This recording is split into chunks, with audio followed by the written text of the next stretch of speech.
नमस्कार, आप देख रहे हैं राष्ट्रप्रथम। मैं हूं आपके साथ वैष्णवी झा। राष्ट्रप्रथम की तरफ से आप सभी को दीपावली की हार्दिक शुभकामनाएं। बुलेटिन की शुरुआत करने से पहले नजर डालेंगे हेडलाइंस पर। शिंदे फडणवीस सरकार का बड़ा कदम, पिछले एमवाई शासन के आधा दर्जन फैसलों को पलटा।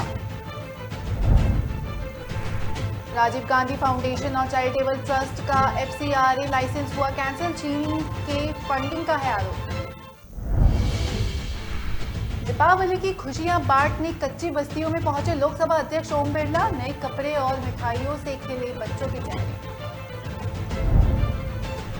पीएम कहते हैं ना खाऊंगा ना खाने दूंगा, लेकिन यहां कमीशन ले रहे हैं। कर्नाटक की रैली में ओबीसी ने दिया बयान। लखनऊ एक्सप्रेसवे पर बड़ा हादसा, डंपर से टकराई स्लीपर बस, चार लोगों की मौत, कई घायल।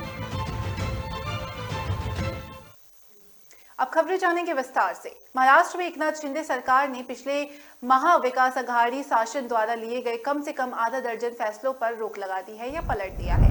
इन फैसलों के आड़े मेट्रो कार शेड को स्थानांतरित करना और सीबीआई को सामान्य सहमति बहाल करने जैसे प्रमुख निर्णय लिए गए हैं। सरकार के इस फैसले के बाद से राजनीति भी तेज हो गई है।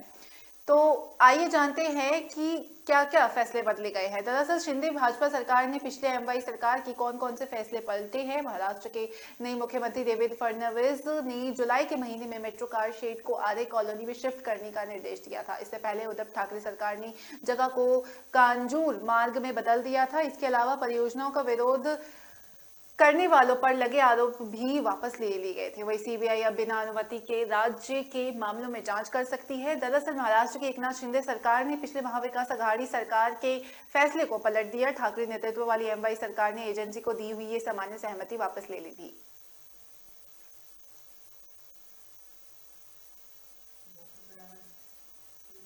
गृह मंत्रालय ने राजीव गांधी फाउंडेशन और राजीव गांधी चैरिटेबल ट्रस्ट का FCRA लाइसेंस रद्द कर दिया है। आरोप है कि राजीव गांधी फाउंडेशन ने फॉरेन कंट्रीब्यूशन रेगुलेशन एक्ट का उल्लंघन किया है। जांच में पता चला कि नियमों की ताक पर रखकर फाउंडेशन ने पड़ोसी देश चीन से फंड लिया था और गृह मंत्रालय इस मामले की जांच लंबे समय से कर रहा था। जांच में राजीव गांधी फाउंडेशन के गलत पाए जाने पर गृह मंत्रालय के विदेश विभाग ने ये कार्रवाई की।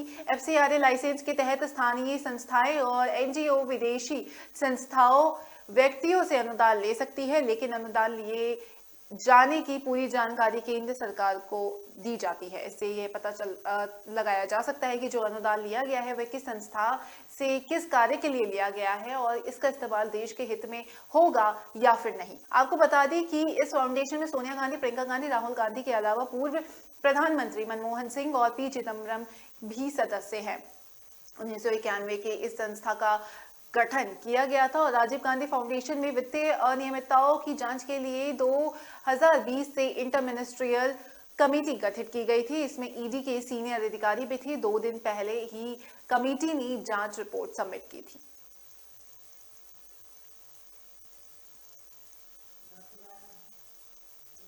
कोटा से सांसद और लोकसभा स्पीकर ओम बिरला नए कोटा के श्रीनाथपुरम परिसर में स्थित कच्ची बस्ती में रह रहे लोगों के साथ दीपावली की खुशियां बांटने पहुंचे। ओम बिरला अनन्या फाउंडेशन के युवाओं के साथ बस्ती के लोगों से मिले। फाउंडेशन से जुड़े युवाओं ने गाड़ी में रखे पैकेट उतारे और उन पैकेट्स में बस्ती के बच्चों के लिए नए कपड़े और खिलौने और मिठाइयां भी दी। स्पीकर ओम बिरला एक एक कर बस्ती के सभी घरों में पहुंचे और बच्चों को नए कपड़े और खिलौने भेंट किए। दीपावली से पहले इस अप्रत्याशित उपहार को पाकर जहां बच्चे खुशी से चहक उठे, वहीं उनके नन्ही मुन्नी के हाथों में कपड़े और खिलौने देखकर माता पिता की आंखों में भी अलग ही चमक नजर आई। कुछ यही नजारा मेडिकल कॉलेज के सामने स्थित कच्ची बस्ती और एक नई अन्य बस्ती में भी दिखा। कोटा की कच्ची बस्तियों में रहने वाले वंचित वर्ग के बच्चों के लिए अनन्या फाउंडेशन ने इस दिवाली ये अनूठी पहल की है। फाउंडेशन से जुड़े युवा सामाजिक कार्यकर्ताओं के सहयोग से दीपावली से पहले कच्ची बस्तियों में रहने वाले बच्चों तक नए कपड़े और खिलौने पहुंचा रहे हैं। फाउंडेशन की संयोजक और वरिष्ठ रेल अधिकारी अंजलि बिरला ने कहा कि खुशियां बांटने से और बढ़ती है। भारतीय संस्कृति में दीपावली का से बड़ा कोई त्योहार नहीं है। इस त्योहार पर अगर हम वंचित बच्चों को चेहरे पर खुशी ला सकते हैं तो उससे बड़ा समाज के लिए कुछ नहीं हो सकता। तो ओम बिरला बस्तियों में बच्चों के साथ दीपावली की खुशियां बांटने पहुंचे।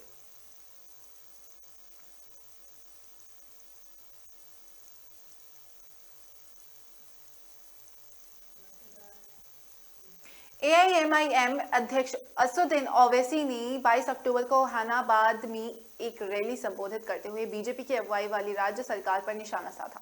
मुस्लिम आरक्षण के मुद्दों पर कर्नाटक के मुख्यमंत्री बसवराज बोम्मई पर तंज कसते हुए ओवैसी ने कहा कि सीएम का कहना है कि वे मुस्लिम समुदाय के लिए आरक्षण हटा देंगे।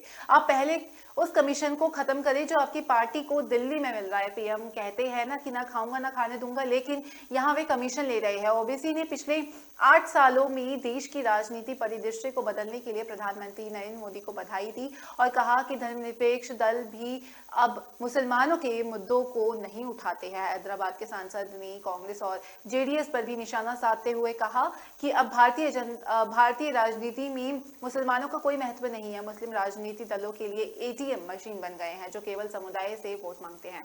वहीं ओवैसी ने इस पर पलटवार करते हुए कहा कि आपको सोचना चाहिए कि आप राजनीति दल अपने साथ चाहते हैं या अल्लाह, कोई भी आपके साथ नहीं है। मुसलमानों पर अत्याचार के मुद्दों पर कोई नहीं बोलता। मुसलमान अदृश्य हो गए हैं। मैं प्रधानमंत्री मोदी को बधाई देता हूं कि आपने भारत की राजनीति को इतना बदल दिया है कि अब धर्मनिरपेक्ष दल भी मुस्लिम मुद्दों को नहीं उठाते हैं।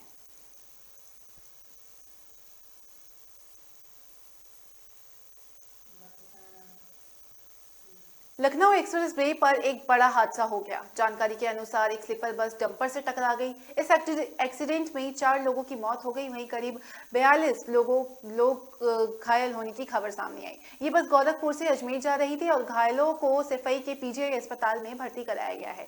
यह हादसा शनिवार रात करीब 2 बजे का बताया जा रहा है। वहीं दीपावली पर लोग घर पहुंचने की जद्दोजहद में लगे हुए रहते हैं, ताकि वे घर जाकर अपने परिवार के साथ त्योहार मना सके। वहीं दूसरी ओर हादसों की खबर भी सामने लगातार आ रही है। ऐसे ही एक रोड एक्सीडेंट उत्तर प्रदेश के सिफई में सामने आया। एक स्लीपर बस जो गोरखपुर से अजमेर जा रही थी वह लखनऊ एक्सप्रेसवे पर हादसे का शिकार हो गई। हादसा शनिवार देर रात करीब 2 बजे का बताया जा रहा है। साथ ही इसमें यह भी बताया गया कि बालू से भरे डंपर का टायर फट गया था और पीछे से आ रही थी स्लीपर बस सीधे डंपर से जा टकराई। और सिफई मिनी पीजीआई के medical superintendent doctor SP Singh ने बताया कि हमारे पास 43 घायल आए हैं और 7 यात्रियों की हालत गंभीर बताई जा रही है, जबकि 4 लोगों की मौत हो चुकी है। वही घायल यात्री अनिल हुड्डा ने बताया कि लखनऊ में बस में सवार होकर जयपुर वे जा रहे थे और एमजे ट्रैवल्स की बस पूरी तरह से खचाखच भरी हुई थी। वहीं हादसे के वक्त सभी यात्री सो भी रहे थे। उत्तर प्रदेश के सीएम योगी ने इस घटना पर दुख जताया है। साथ ही सीएम ने डीएम और पुलिस के आला अफसरों को दुर्घटना स्थल पर तत्काल पहुंचने का निर्देश दिया था। इसके साथ ही घायल यात्री को उचित इलाज कराने का निर्देश भी दिया था।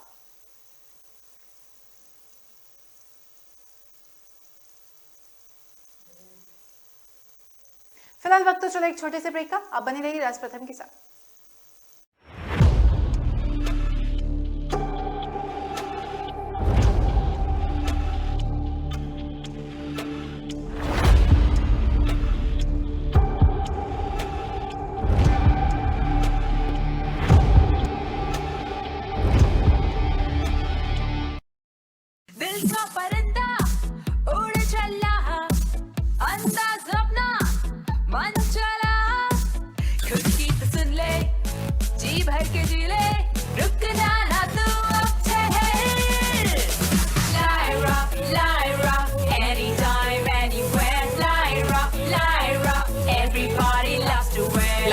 Anytime, anywhere.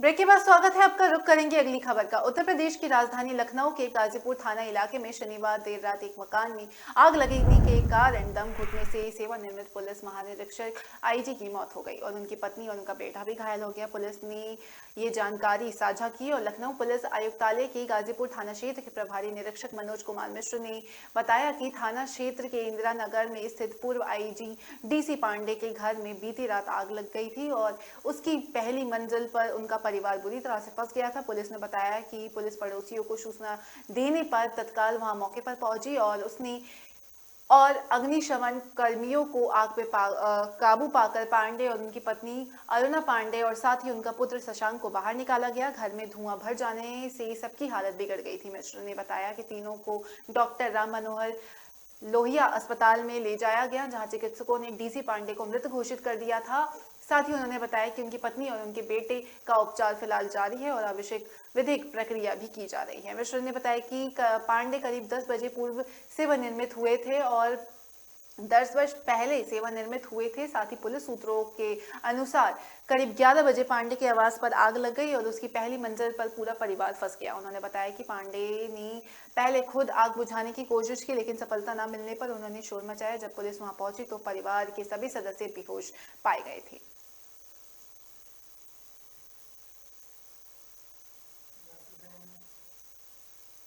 उत्तर प्रदेश स्थित इटावा में लखनऊ एक्सप्रेसवे पर शनिवार रविवार की दरमियान मिनी रात सड़क हादसा हो गया और हादसे में 4 लोगों की मारे जाने की सूचना आई। जानकारी के मुताबिक देवरिया और गोरखपुर से अजमेर शरीफ जा रही बस की टक्कर डंपर से हो गई। हादसे के वक्त बस में 46 लोग सवार थे और मौके पर मौजूद अधिकारियों ने बताया कि देवरिया गोरखपुर से अजमेर शरीफ जा रही थी। वहीं इसी दौरान 46 सवारियां जो है वो मौजूद भी थी और रात करीब 3 बजे बस आगे चल रहे डंपर से टकरा गई। हादसे में 4 यात्रियों की मौत हो गई। अधिकारियों ने बताया कि ये बस देवरिया और गोरखपुर से राजस्थान स्थित अजमेर शरीफ तक जा रही थी।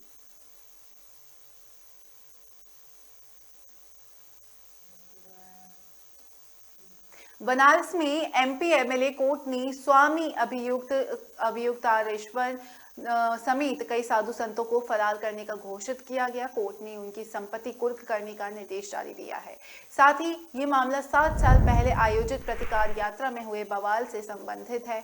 इस मामले में फरार घोषित किया गया। एमपी एमएलए कोर्ट के जज सियाराम चौरसिया ने पत्रिकार यात्रियों में हुए बवाल के मामले में शंकराचार्य स्वामी अविमुक्तेश्वरानंद महंत संतोष दास उर्फ सतुआ बाबा पतालपुरी मठ के पीठाधीश्वर बाबा बालक दास समेत 25 लोगों को फरार घोषित किया है। वहीं कोर्ट ने पुलिस को आदेश दिया है कि वह इस मामले में विभागीय कार्रवाई की रिपोर्ट काशी जोन के एडीसीपी राजेश कुमार पांडे की कोर्ट में पेश करे। और उल्लेखनीय है कि सुप्रीम कोर्ट ने ज्योतिष पीठ के शंकराचार्य और स्वामी रूपानंद के उत्तराधिकारी के तौर पर उनके शिष्य स्वामी अविमुक्तेश्वरानंद सरस्वती के पट्टाभिषेक पर कोर्ट ने लगा दी थी और साथ ही अविमुक्तेश्वरानंद का पट्टाभिषेक 17 अक्टूबर को होने वाला था।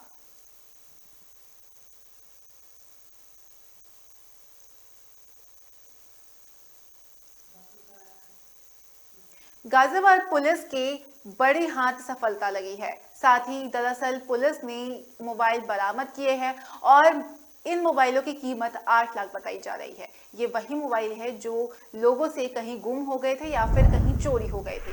गाजियाबाद की सर्विलांस टीम ने लगातार इन मोबाइलों को ट्रेस किया और मोबाइल बरामद कर उनके मालिकों को लौटा दिया। मोबाइल वापस मिलने की खुशी इन लोगों के चेहरे पर दिखी रही थी। साथ ही उन्होंने ये तो उम्मीद छोड़ ही दिया था कि लेकिन मोबाइल मिलने के बाद उनके चेहरे खुशी से झलक उठे। साथ ही सीईओ क्राइम अंशु जैन ने बताया कि टीम ने लगातार मेहनत की और उनकी सफलता के बाद लोगों के चेहरे खुशियों पर लौट आई। साथ ही फोन को वापस पाकर लोगों ने पुलिस को धन्यवाद किया और साथ ही आभार भी व्यक्त किया। वहीं 2 महीने पहले भी गाजियाबाद सर्विलांस टीम ने 111 मोबाइल बरामद करके लोगों को वापस दिए थे। गाजियाबाद और सीमावर्ती जिलों में करीब 25 लाख रुपए की कीमत के मोबाइल बरामद किए गए। धनतेरस और दीपावली के समय सर्विलांस टीम ने लोगों को मोबाइल लौटाकर उनकी चेहरे पर रौनक लौटा दी। साथ ही खोया हुआ मोबाइल फोन लेने के बाद सबिता शर्मा ने बताया कि मेरा मोबाइल अप्रैल में खो गया था और आज धनतेरस वाले दिन मुझे ये मिल गया, जिससे मुझे बहुत खुशी हो रही है। इस दौरान एक और युवती ने बताया कि मेरा मोबाइल फोन मसूरी में गायब हो गया था, ऑटो में किसी ने निकाल दिया था, मैं बहुत खुश हूँ, मेरा मोबाइल मिल गया, मेरे पापा ने मुझे ये पहली सैलरी से दिलवाया था। तो साफ तौर पर लोगों के चेहरे पर खुशी देखी गई।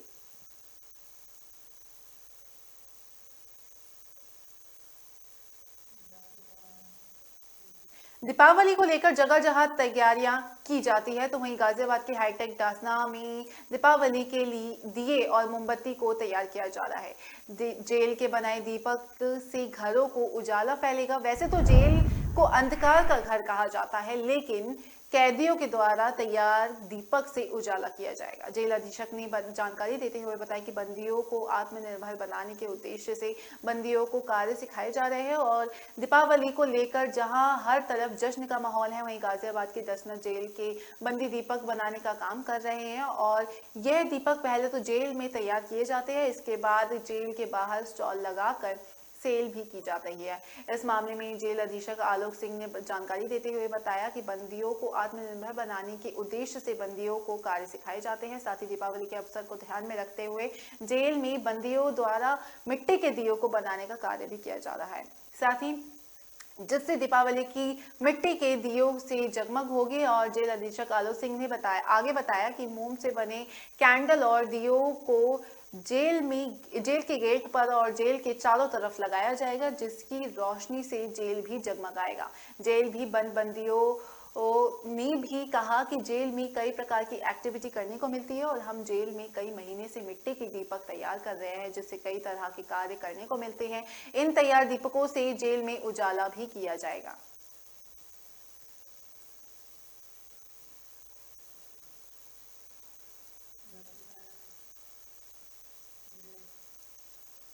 वक्त तो चला एक छोटी सी ब्रेक का, अब बने रहिए राज प्रथम के साथ।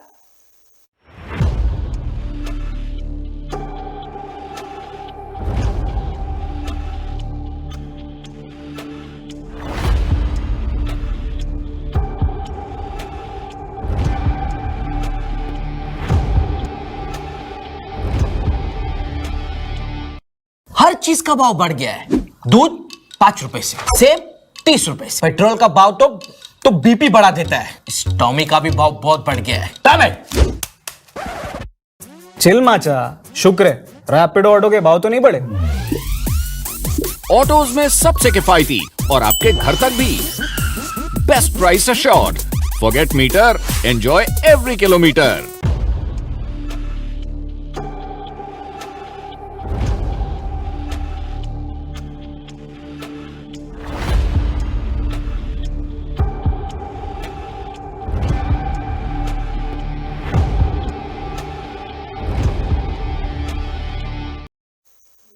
ब्रेक के बाद स्वागत है आपका। पढ़ेंगे अगली खबर की ओर। मुख्यमंत्री अशोक गहलोत ने कहा कि आदिवासियों के तीर्थ मानगढ़ धाम के विकास के लिए राज्य सरकार निरंतर कार्य कर रही है और इसे राष्ट्रीय महत्व का स्मारक घोषित करने की दिशा में भी राज्य सरकार निरंतर प्रयासरत है।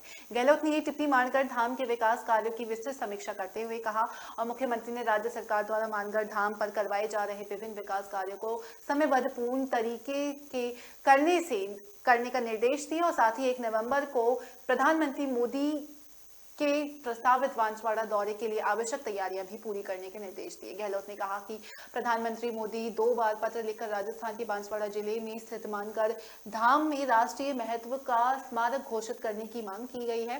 साथ ही मुख्यमंत्री ने अपने पत्र में प्रधानमंत्री को अवगत कराया कि 1913 में मानगढ़ में गोविंद गुरु के नेतृत्व में एकत्रित वनवासियों पर ब्रिटिश सेना ने गोलीबारी की थी। इस गोलीबारी में 1500 से अधिक वनवासियों ने अपना बलिदान दिया था। वनवासियों के बलिदान एवं गुरु गोविंद के योगदान को रेखांकित करने के लिए राज्य सरकार ने मानगढ़ धाम में जनजातीय स्वतंत्रता संग्राम संग्रहालय बनाया और गहलोत ने लिखा कि जनजाति आदिवासी बहुल क्षेत्र बांसवाड़ा, डूंगरपुर आदि जिलों के जनप्रतिनिधियों द्वारा मानगढ़ को राष्ट्रीय महत्व का स्मारक घोषित किए जाने की मांग की जा रही है। पूर्व में 8 अगस्त 2022 को भी इस मांग को लेकर मुख्यमंत्री की ओर से केंद्र को पत्र लिखा गया था। साथ ही मुख्यमंत्री ने कहा कि राष्ट्रीय स्मारक प्राधिकरण इस संबंध में उचित कार्यवाही पर मानगढ़ को राष्ट्रीय महत्व का स्मारक घोषित कर सकती है। गहलोत ने प्रधानमंत्री मोदी से मानगढ़ धाम को राष्ट्रीय महत्व के स्मारक का दर्जा प्रदान करने का आग्रह किया है ताकि अमूल्य बलिदान देने वाले वनवासियों एवं नवचेतना के संचार में योगदान देने वाले महान संत गोविंद गुरु को सच्ची श्रद्धांजलि अर्पित की जा सके।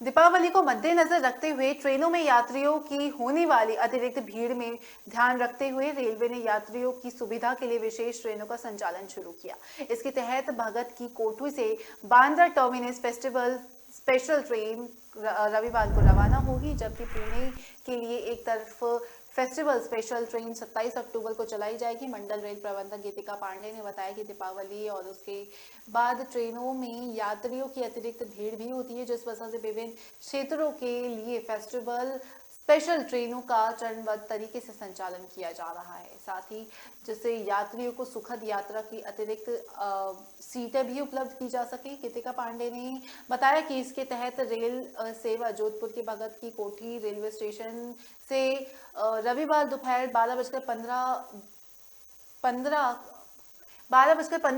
पर रवाना होकर सोमवार को सुबह 11:45 पर बांद्रा टर्मिनस पहुंची।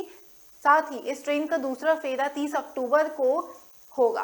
उन्होंने बताया कि बांद्रा टर्मिनस की भगत की कोठी के लिए अक्टूबर शनिवार को सुबह 9:30 बजे रवाना होकर 30 अक्टूबर को सुबह 9:30 बजे भगत की कोठी पहुंचेगी। तो साफ तरफ से ट्रेन त्योहारों को देखते हुए स्पेशल ट्रेन का आगाज जो है वो किया गया।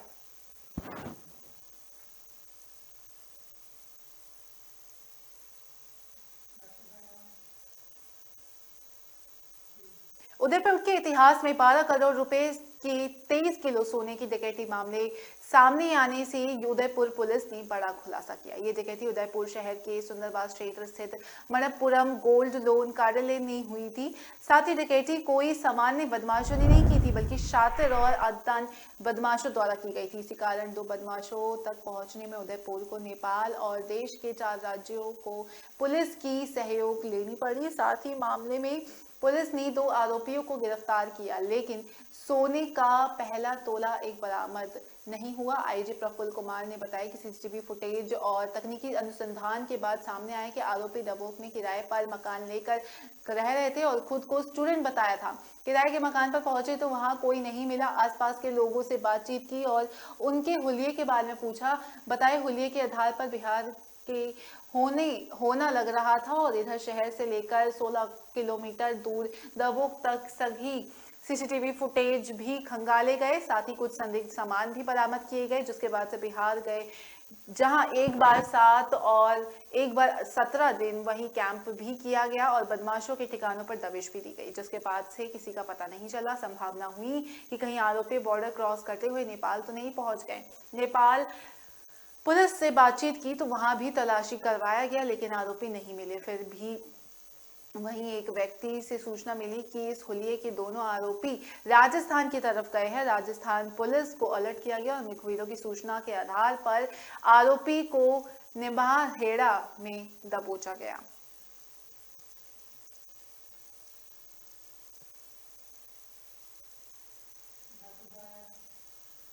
भारतीय जनता पार्टी के वरिष्ठ नेता, केंद्रीय चुनाव समिति के सदस्य और छत्तीसगढ़ के प्रभारी ओम माथुर एक दिन के लिए जोधपुर दौरे पर रहे थे।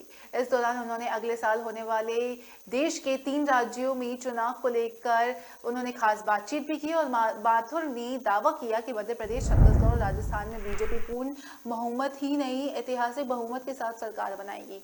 साथ ही ओम माथुर ने कहा कि भारतीय जनता पार्टी का एक कार्यकर्ता और नेता सभी हर चुनाव की चुनौती के रूप में देखते हैं, चाहे सरपंच का चुनाव हो, विधायक का चुनाव हो या फिर सांसद का चुनाव हो, हमेशा चुनौती मानकर ही मैदान में उतरते हैं।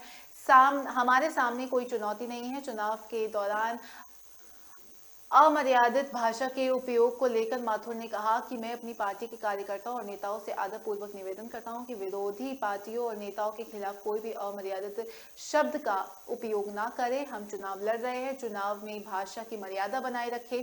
साथ ही राजस्थान के चुनाव को लेकर ओम माथुर ने कहा कि भारतीय जनता पार्टी के सामने कोई चुनौती नहीं है। राजस्थान में जब से कांग्रेस की सरकार बनी है तो एक कुर्सी से ही चिपक कर बैठना चाहती है और वहीं दूसरी ओर उसको उखाड़ फेंक कर कुर्सी पर बैठना चाहते हैं। प्रदेश की जनता इन दोनों के झगड़ों से परेशान हो चुकी है और जनता के काम नहीं हो रहे हैं और जनता ठान कर बैठी है कि जल्द से जल्द चुनाव हो, हम सरकार को बदले, कांग्रेस के घर वाले ही खाने वाले हैं। और वहीं ओम माथुर ने कांग्रेस नेता राहुल गांधी की भारत जोड़ो यात्रा पर कहा कि प्रजातंत्र में किसी भी दल को अधिकार है कि वह अपनी पार्टी के कार्यक्रम करे और मेरा राहुल गांधी से आग्रह है कि वह पहले कांग्रेस जोड़ो यात्रा करते, फिर भारत जोड़ो यात्रा करते तो ठीक रहता। भारत तो सदियों से जुड़ा हुआ है, ये वो उसको जोड़ने की उसको जोड़ने की जरूरत नहीं है, और वह किस तरह से जोड़ने की तैयारी कर रहे हैं वो राहुल गांधी ही जाने।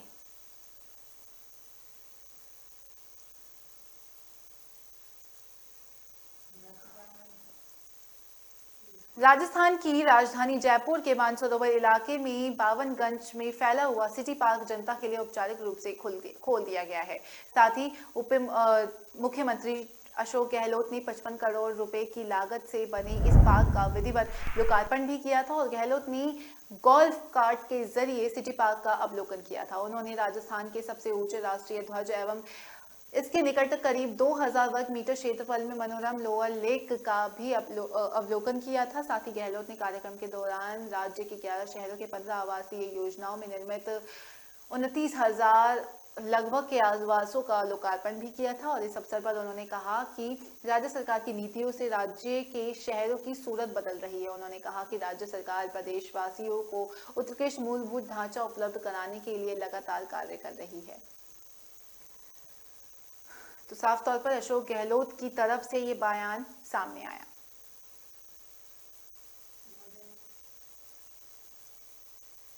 फिलहाल मुझे दीजिए इजाजत, नमस्कार।